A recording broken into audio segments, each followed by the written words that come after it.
Okay guys, so in this video we're going to go through some shoulder mobility exercises to improve shoulder mobility in your clients and patients who struggle with shoulder pain or struggle with functional movements in terms of pushing overhead and bench pressing and all these sorts of strength exercises. So, first thing we need to do is just check the shoulder flexibility. There's some simple tests we can use for that.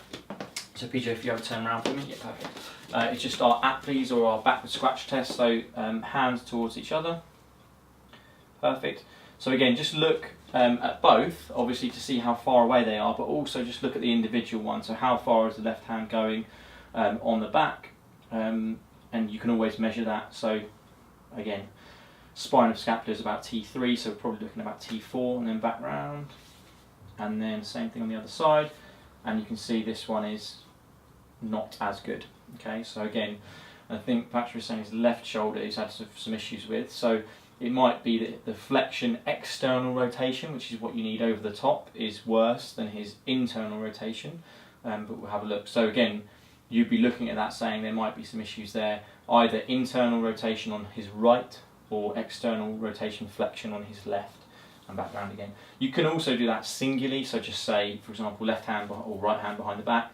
Always do it the same, so let's go thumb onto the spine, Patrick, as high as you can go. Okay, cool, and then back down again, and then left hand side. So we can see that his left hand's actually better at his internal rotation slightly, and back down. Okay, and then you can check over the top as well. Other thing we can do, just some simple range of motion exercises, so turn around towards this way, Patrick, good, perfect. So just flexion, thumbs facing forwards up towards the ceiling, and again you're just looking how much motion he's got, if there's any pain through there, back down again, out to the side and up. That's good, and back down again. Okay, so it's just very quick tests there. And then last one we can do is our wall slide. So if we come against the wall, a little bit more challenging position for the shoulder because we're going back into this external rotation position. A lot of shoulder pain and shoulder problems will struggle in this position, and this is why they have problems when they push overhead or when they bench press, because they're out in this position.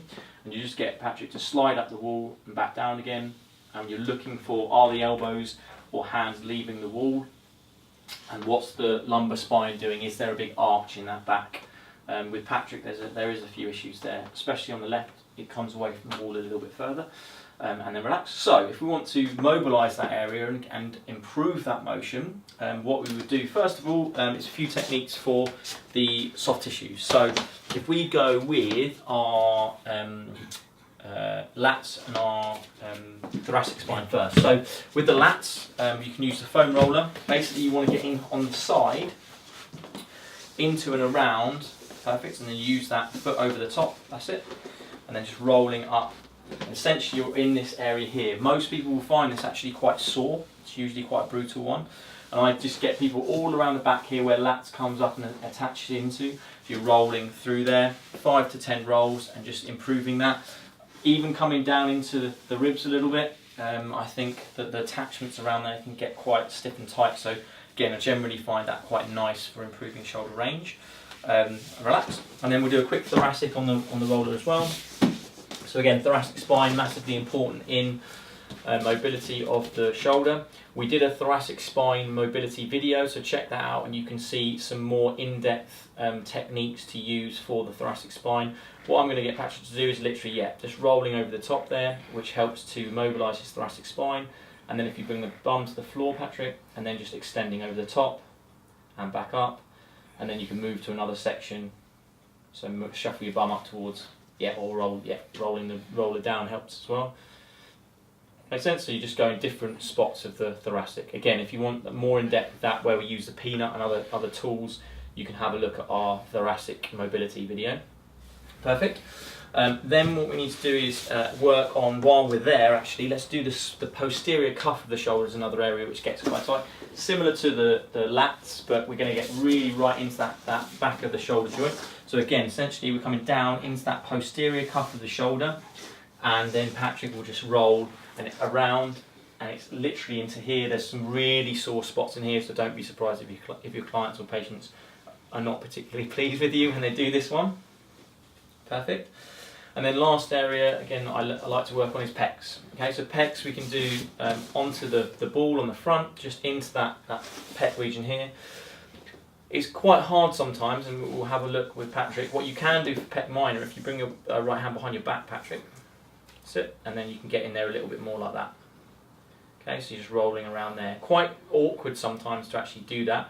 So sometimes what you can do, and then relax, I'll just quickly show this one, is actually bring the ball against the wall. And so if this was a doorway, I've got the doorway here, I can do the same thing, getting in there like this. So the ball is actually against the doorway and I'm leaning through the doorway, which just opens up through there. It's a little bit easier. Quite good if someone's got quite a bit of elbows fat there. Yeah, exactly. So it's quite, yeah, absolutely. So if you can't get someone in a good position with that one, it's going to be difficult to do. So I think against the wall sometimes it's a bit better for that. So that is our soft tissue mobilisations. Then we can go into our kind of static and dynamic flexibility exercises. So the first one, if you come onto your side, Patrick, and we'll go, yeah, perfect. So again, I really like this one. Again, I use this in the thoracic video. This one we're going to do more of a static stretch. So we're just coming over the top, okay, arms straight, yeah, and we're just basically holding that stretch. So you're going to hold down there, Patrick, actually this time, and just literally holding. 30 seconds.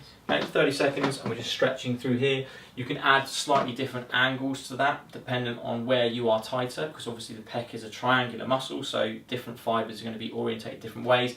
With Patrick, for example, I know for a fact if we come up to here, that's going to make it harder, okay? And most people it is as well. You get a little bit more extension and rotation through the thoracic when you do that, so it's a little bit more difficult. Okay, so that's our pec stretch. Then we're going to go onto your back. And we go into some floor angels, which is a kind of, you can use as a static stretch. Sometimes with people, if they're really tight and they may find this position a bit uncomfortable, I'll just say to them, all I want you to do is just lie in this position. Don't do any sliding of the hands, but just try and get your, so for example with Patrick, this forearm's quite flat, so try and get that left forearm down towards the floor. And you can actually use that as like a static, almost like an isometric exercise where you're trying to get them just pushing down. Then if they can get those hands down to the ground fairly well, then you can start adding the slide. So yeah, so just sliding up and trying to keep that arm down. Again, you can see with Patrick, his right hand is much more comfortable at doing that than his left arm. His left arm tends to come off the floor a little bit. He's got those left shoulder issues. So this is a classic example of where you'd see that sort of thing. Perfect. So they're the floor angels. Then we're going to do an internal rotation stretch for the shoulder if you've got those internal rotation deficits. So come onto your side, Patrick. We call this a sleeper stretch. So arm's going to be there, 90-90, make sure the shoulders are over each other, and then you're going to push that hand down towards the floor. Make sure that that shoulder doesn't, or the elbow doesn't slide down, and then you're just going to hold that for 30 seconds in that position. Perfect. And then the last one is a lat stretch. So if you come up into kneeling facing the plinth, and we're going to go hands together, and then actually let's go left hand over to the left, and then right hand on top of the left hand. Then you're going to sit back towards your heels, head through the arms, and this is going to stretch those lats on the right. So again, if he's got those flexion, if he struggles to do this sort of motion, then this one will be helpful for that. And then come across to the right, and you do the same thing.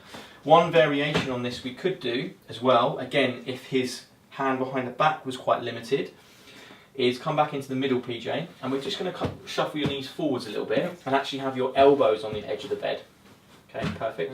Then you're going to come down towards the floor, and now bring your hands, bend the elbows, and come back towards your upper spine, and then back on. Just make sure, so you might have to shuffle forwards a little bit more, PJ. Just make sure the elbows are fairly supported on the bench, and then head through, perfect. And then hands down towards that thoracic spine. So now you're getting that stretch into more of the triceps, but again, they are going to have an impact overhead in terms of how much shoulder flexibility you have. Perfect, and then back up. And the last one we're going to do again is over to our wall, is our wall angels. So again, using these exercises to mobilise and make the shoulder and thoracic spine more mobile. Then we would come into this position, go into our wall slide, okay, and then sliding up the wall, and squeezing those elbows back towards the wall the whole time. Back up again. And again, you're looking at doing these things to improve this motion. I can tell just by doing a little bit of this stuff, it looks a little bit easier on that wall slide. Work to be done with PJ. He needs a little bit more stretching, a little bit more time in those positions. But this sort of thing will really help with those wall angels, and that will translate over into better shoulder mobility for pressing overhead. Again, people reaching up into cupboards, all these sorts of motions need good mobility in this way. Also, those wall angels will work the strength in the shoulders, so great for reducing pain, great for increasing mobility so that you can be more functional.